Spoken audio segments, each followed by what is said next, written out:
ಇದ್ರ ಹೆಸರು ಎಷ್ಟು ಜನಕ್ಕೆ ಗೊತ್ತು? ಇದನ್ನ ತೆಲುಗುವಲ್ಲಿ ಕಲಿಮ್ಕಾಯ ಅಂತಾರೆ ಆ್ಯಂಡ್ ಇಂಗ್ಲೀಷಲ್ಲಿ ಕ್ರ್ಯಾನ್ಬೆರಿ ಅಂತಾರೆ. ಕನ್ನಡದಲ್ಲಿ ಏನಂತಾರೆ ಅಂತ ಯಾರಿಗಾದ್ರೂ ಗೊತ್ತಿದ್ರೆ ಕಮೆಂಟ್ ಮಾಡಿ.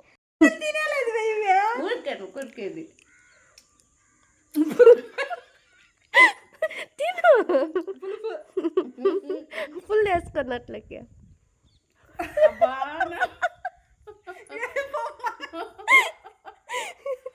అది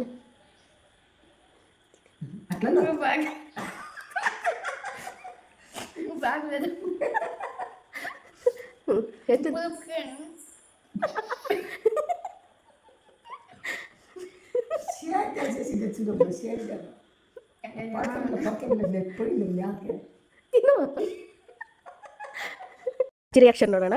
ಅಯ್ಯೋ ಹುಡುಗಮ್ಮ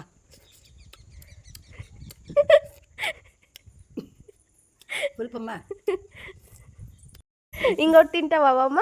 ಬುದ್ಧ ಸ್ವಾಮಿ ಕರ್ಲು ಗೊತ್ತು. ಹಣ್ಣಾಗಿದೆ, ಆದರೆ ಎಷ್ಟು ಹುಳಿ ಇದೆ ಗೊತ್ತಾ? ಹುಣ್ಸೆಗಿಂತ ಜಾಸ್ತಿ ಇದೆ. ಹುಳಿ ಇಷ್ಟಪಡೋರು ಇದ್ರ ಪಕ್ಕ ತಿನ್ನಿ. ಇದರಲ್ಲಿ ಉಪ್ಪಿನಕಾಯಿ ಕೂಡ ಹಾಕ್ತಾರಂತೆ.